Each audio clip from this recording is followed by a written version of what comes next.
አቶ ተፈራየውን ማመን አቃተው። ሲምባ ቀጥታ ሄዶ እኔ ከአንተ ጋር መስራትም ሆነ ማድረግ እፈልጋለሁኝ እባክህን ብሎ ተማጸነው። እሱም እንዴት የመጣው ለተንኮልስ ቢሆን በማለት አቶ ተፈራ የሚያወራውን ስልክ ወርውሮ ጣለው።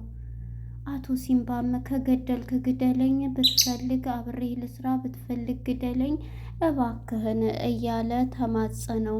እኔ አንተን ከማመን ቀብሬህ ባምን ይሻላል እያለ በልቡ የሚያስበው ሌላ ሆነ። አቶ ተፈራ በዚህም የተነሳ ሲምባን አፈጠጠበት።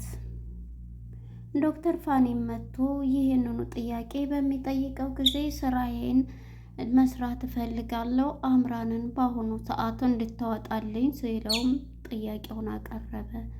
እሱ ግን ይሄንን የማደርገው መጀመሪያ አምራን ስታወጣ ነው ቢለውም እሱ አሁን እኔ ምልህን ታደርጋለህ። አምራን እኔ ማለት ያለ መንግስት ነኝ፣ ማውጣትም ማድረግም የምችል ሰው ነኝ በማለት ለዶክተር ፋኒ መለሰለት። በጣም ይገርማል። ዶክተር ፋኒም ይሄን በሚለው ጊዜ እንዴትስ ይሄን ሊሆን ይችላል በማለት በጣም ገረመው።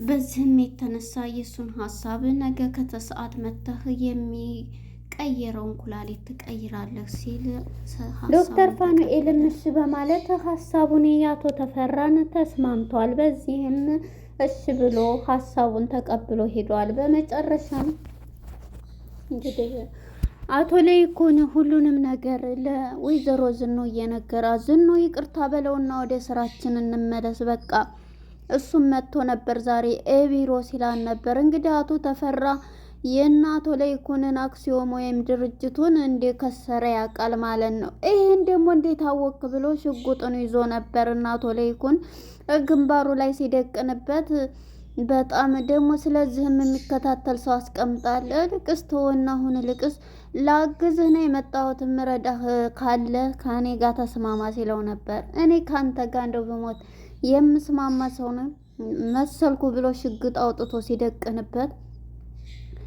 በል ልቀቀው እንትን በለው አንተ እንደ ዋህ ነህ እንደ ምን ነህ እንደ እያለው ነበር። ዝም በል እያለው አንተን ደግሞ ታያለህ መልሼ ባላስገባህ እያለ እንግዲህ አቶ ለይኩን በፉከራ ላይ ይገኛል። እሱም እንግዲህ አንተ አሁንም ሞኝ ነህ እንደ እያለ ራሱን እንደ በላይነት አድርጎ አቶ ተፈራ እየተናገረ ይገኛል ማለት ነው። አቶ ተፈራ አሁን ላይ እንግዲህ ምን አቶ ለይኩንም ይሄንን ሲለው ሽጉጡን ሲደቅንበት አንተንማ አስገባሃለሁ እንጂ እጅን በአንተ በኃጢአተኛ አላጨማልቅም ብሎ ትቶታል ማለት ነው። በመጨረሻ እንግዲህ አቶ ለይኩን በጣም አርቆ የሚያስብ ነውና ሊተው ችሏል። ውጣ ሲለው ነበር። አሁን እንግዲህ ተስማማ እንደሆነ እያለ እንግዲህ ለወይዘሮ ዝኑ ደግሞ መጥቶ ሲነግራት ነበረ። የዚህ ጊዜ እንግዲህ ዝኑ ምንድነው ያለችው? በቃ ይሄንን ካልክ ለምንድን ታዲያ ይቅርታው እዛው እንትን ብለህ ስራችንን አንቀጥልም ስትለው ነበረ። እሱም እንግዲህ ስራዬን የምቀጥለው የእሱን እንትን አጋልጬ ነው እንደዚህ በቤተሰቤ ላይ ቀላል ድርጊት አላደ። አንቺ ደግሞ ያ ሁሉ ጀግንነትሽ የት ሂዶ ጠፋ? ምክንያቱም የዛን ሰዓት ምን ስትይ ነበር? አንቺ ተኩስ አስተምረኝ እንትን በለኝ ስትይ አልነበር እንዴ?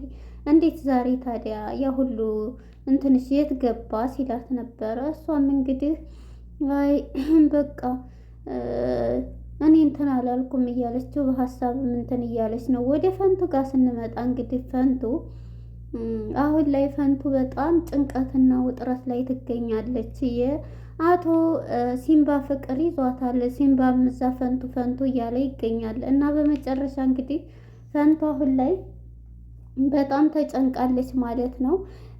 ምክንያቱም በባለፈው ሊሳሳሙ ሲሉ እሱ ነበረ የደረሰባቸው ልጇን አሁን ማለት ነው።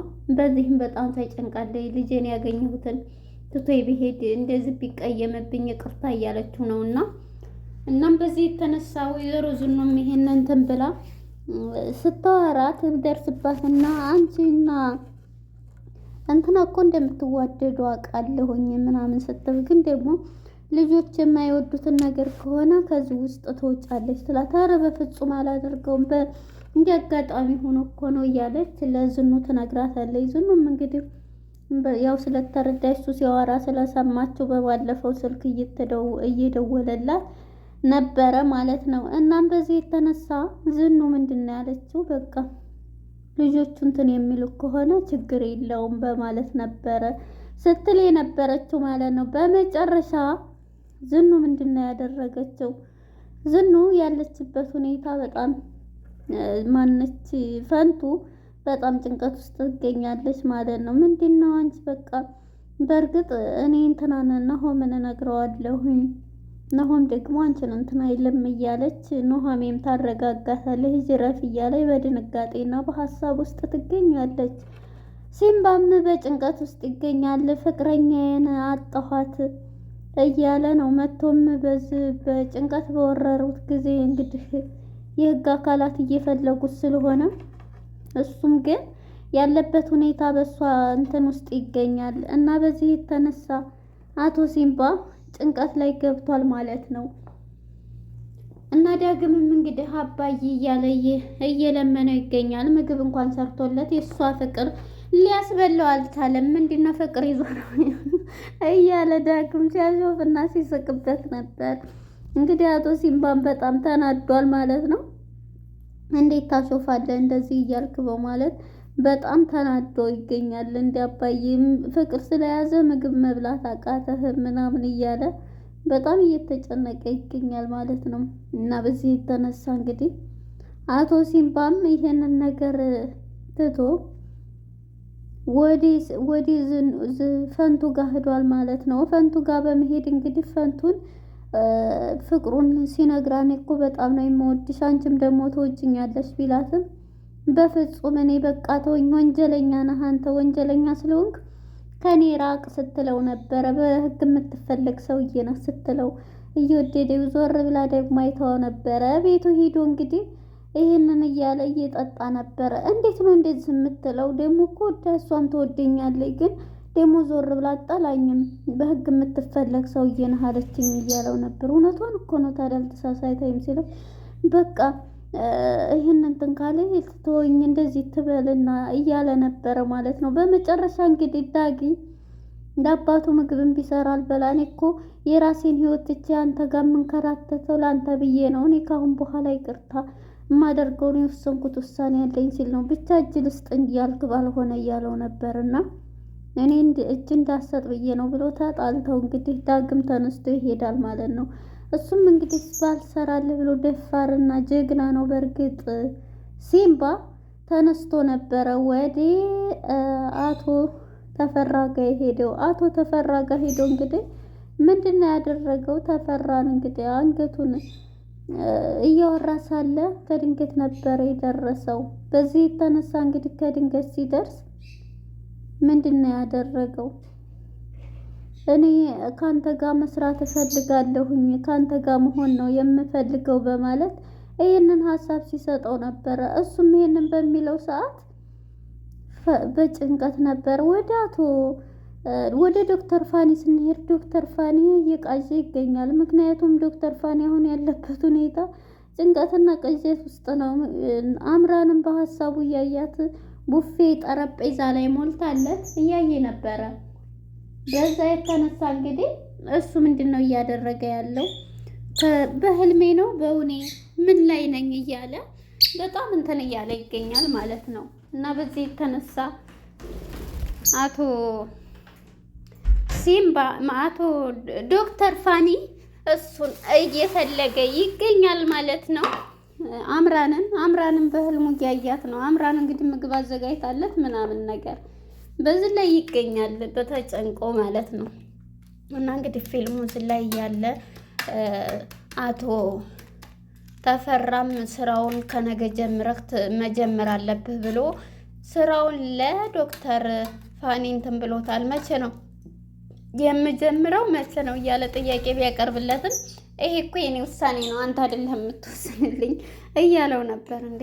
እና ሰውየው ሳይመረመር እንዴት ነው ኩላሊቱ? ሰውየው ጤነኛ ይሆን ምን ይሆን እኮ ተመርምሮ ነው ነቅለ ተከላው የሚደረግለት ሲለው አንተ ይህንን ሌሎች ዶክተሮች አሉ እነሱ እንትን ብለዋል መርምረው ጨርሰዋል። አንተ ምልህን ብቻ ነው የማይመለከተህ አትግባለው።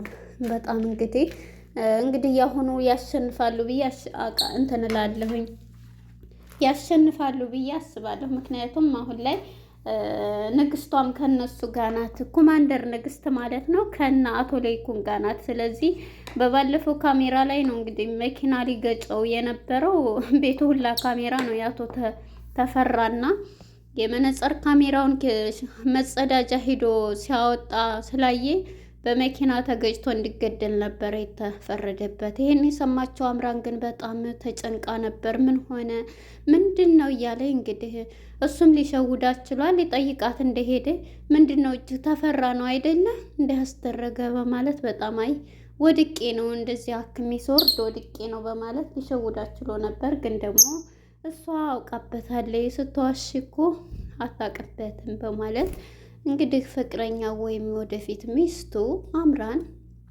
ይሄን ነገር ልትለው ችላለች ማለት ነው። እና በዚህ የተነሳ አቶ ዶክተር ፋኒም እነሱ ጋር ለመስራት እንግዲህ ቃል ገብቷል። አሁን ላይ እንግዲህ ከመጣች ንግስቷ እጅ ተፈንጅ ትይዘዋለች ማለት ነው። ምክንያቱም የሚሰራበትም የልጆችም የሁሉም ነገር እዛ የሚሰራበት ወንጀል ስለሚታወቅበት በዚህ የተነሳ እንግዲህ ብዙ ነገሮች ይፈጠራሉ ማለት ነው። እናም እንግዲህ አሁን ላይ አቶ ተፈራ ስራ የሚጋለጥበት ደረጃ እየደረሰ ይመስላል። እናም በዚህ የተነሳ ሁሉም ቤተሰቡ ከዚህ ጭንቀት የሚወጡበት ጊዜ ቅርብ ሊሆን ነው። ለነበረን ቆይታ አመሰግናለሁ። መልካም ጊዜ